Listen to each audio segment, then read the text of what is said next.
Absolutely. Let's dive deeper into each step with more details and examples.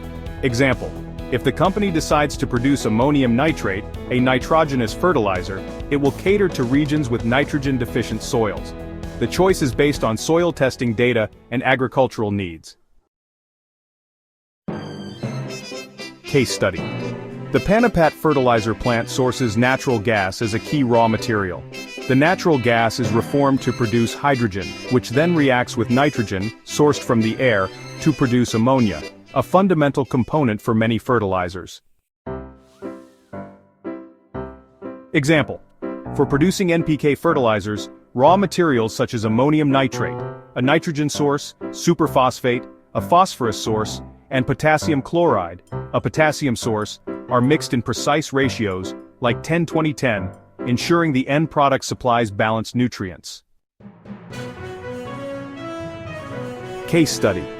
The granulation process at the plant involves feeding the mixed materials into a rotating drum or pan granulator.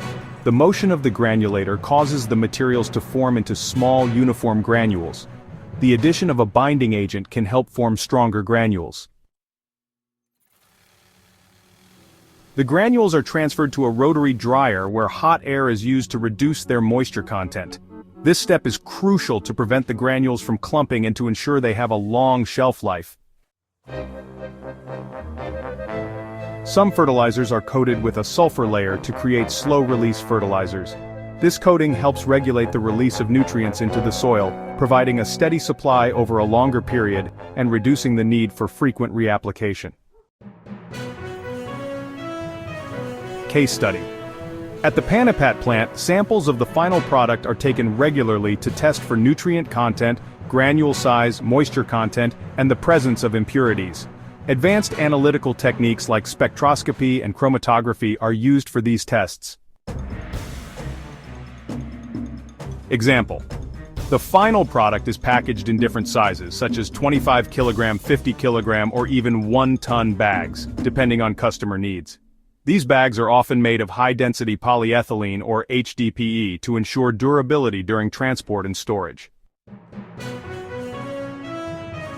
Case study. The Panipat plant complies with local environmental regulations by treating and recycling wastewater, reducing emissions, and safely disposing of hazardous waste. Regular inspections and audits ensure that the plant operates within legal and environmental guidelines. Example: the packaged fertilizers are shipped to distribution centers using trucks or rail. From there, they are supplied to retailers, wholesalers, or directly to large-scale farms. Efficient logistics and supply chain management ensure that the fertilizers reach the end users in a timely manner, especially during the planting season.